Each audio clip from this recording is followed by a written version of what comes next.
became so prominent, and to point to several ways in which activists translated the obligation to bear witness into practice. Now, I would just like to say that my interest in the history of contemporary humanitarianism is limited in the sense that I'm particularly interested in the kind of in the critical contribution that this history may have for the understanding of witnessing, and especially in the critical contribution of the history of contemporary witnessing to any effective dealing with the problems and challenges that I pointed to in the first part of my lecture. And I think that this history can have a critical contribution in three different respects.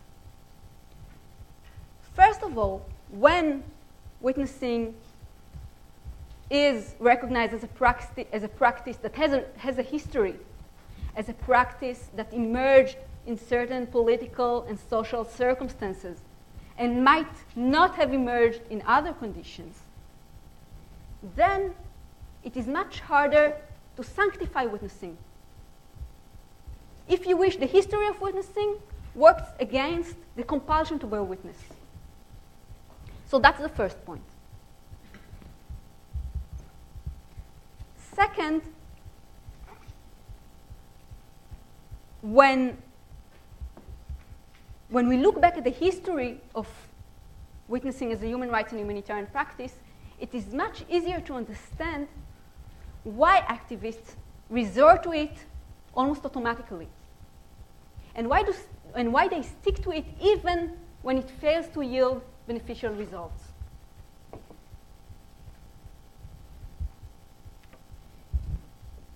And finally, I think that if we examine the history of contemporary witnessing in the domain of human rights and humanitarianism more closely, then we will discover that witnessing already encompasses a whole range of possibilities for action that put under check that very problematic conviction in the power of factual truth that I alluded to earlier. So this is just the framework for the kind of historical discussion that I will try to lead here. So, as I said, since the late 1960s, we see a new generation of aid workers who start to refer to witnessing as an essential component of aid practices. And according to them, humanitarian action cannot consist of the delivery of supplies or services alone.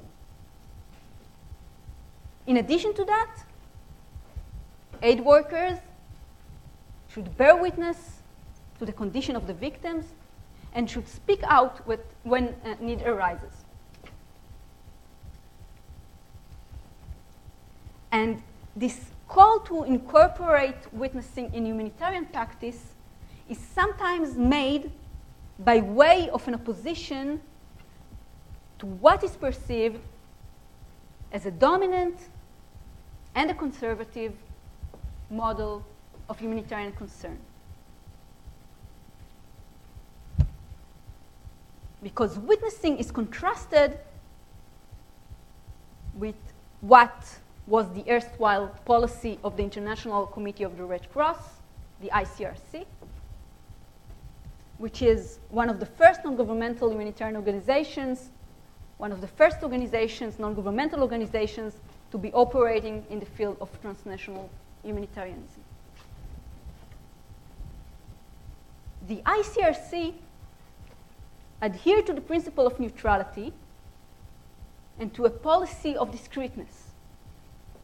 And it avoided from making public statements even when its delegates were confronted with atrocities.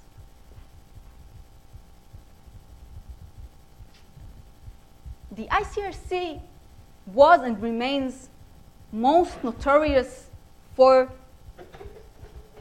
failing to protest in public against the extermination of the Jews in World War II. So, in essence, the ICRC has followed a policy which was founded on the assumption that keeping a low public profile will ensure greater access to the victims. And this policy came under attack during the war in Biafra, one of the turning points in the history of contemporary humanitarianism. The war in Biafra broke out in 1967 following the decision of the Igbo minority in the Nigerian Federation to establish an independent state in one of the eastern provinces of the Nigerian Federation. In response to Biafra's declaration of independence, the Nigerian army has put this rebellious province under siege, and this siege led to famine, which eventually killed hundreds of thousands, some even say millions of victims. Now, during the Biafra War, humanitarian action and humanitarian sentiment enjoyed unprecedented levels of exposure. And among other reasons, this was due to the fact that Biafra was the first political disaster, so to speak, that was broadcasted on television. And you can see an image that, one of the least obscene images that I could find, one of the images that became an icon of third world catastrophes, the images of the Biafran children with the swollen tummies that became so much associated with African distress.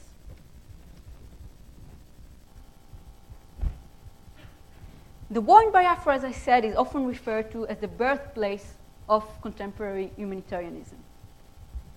And one of the reasons for that is that this war is associated with a shift in what was considered to be the legitimate conduct of aid workers and the strategic repertoire of aid groups.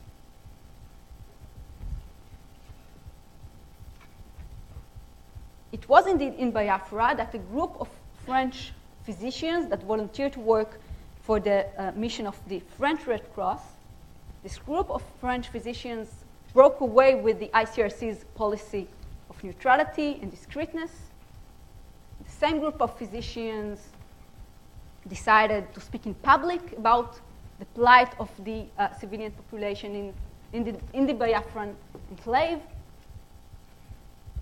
And they denounced the Nigerian siege for its human toll, and they denounced the failure of the international community to prevent what they described as yet another case of genocide.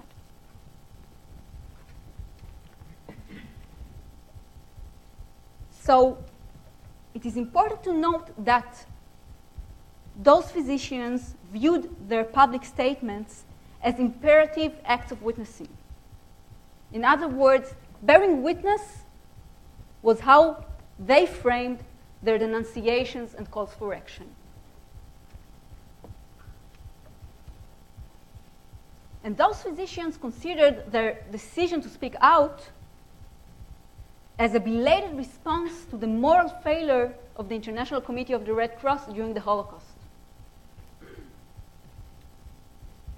And as Bernard Kouchner, Kouchner, Bernard Kouchner would eventually become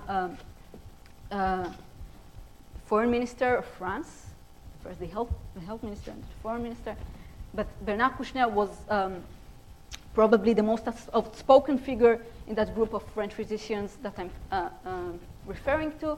and he would eventually become one of the founders of Médecins Sans Frontières.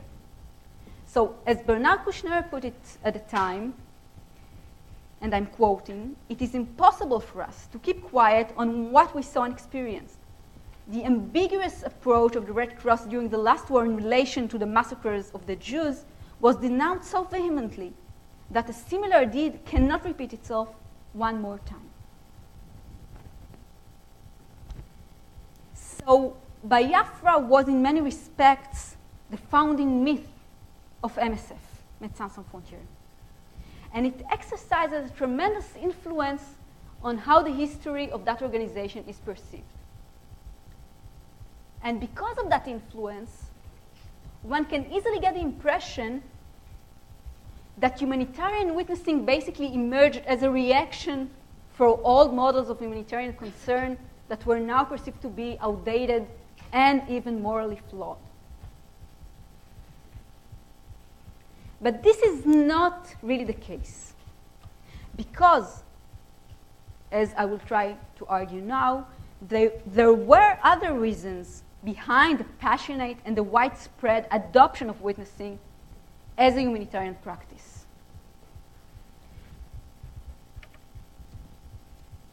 And when one looks at the actual history of witnessing in MSF, beyond the myth of Biafra, then one discovers that Biafra was far from being the only scene in which people affiliated with Médecins Sans Frontières reinvented witnessing as a humanitarian practice.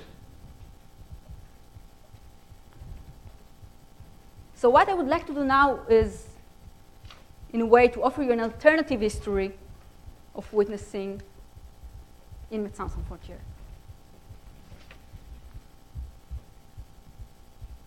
During the 1970s, which is, in other words, shortly after the foundation of Médecins Sans Frontières in 1971, and I said, but I will repeat it, that Médecins Sans Frontières is an organization that was founded in France, but today Médecins Sans Frontières is a multinational movement.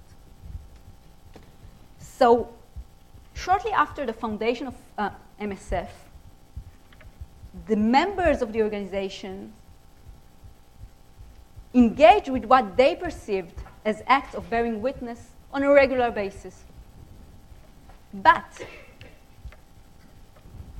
at this stage, bearing witness for them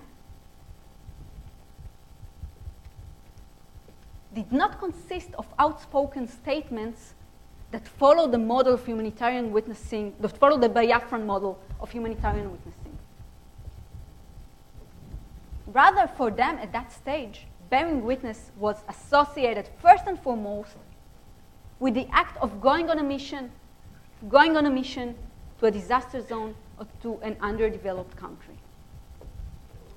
So, witnessing for them hinged on the decision to proactively become a witness to other people's misery. It hinged on the decision to engage in the closest way possible with human suffering that was otherwise under the radar of Western conscience. So, I would like to argue what we see emerging in the 1970s in MSF is not a new conception of witnessing as the politicized supplement to aid practices. This is not actually the story of witnessing at that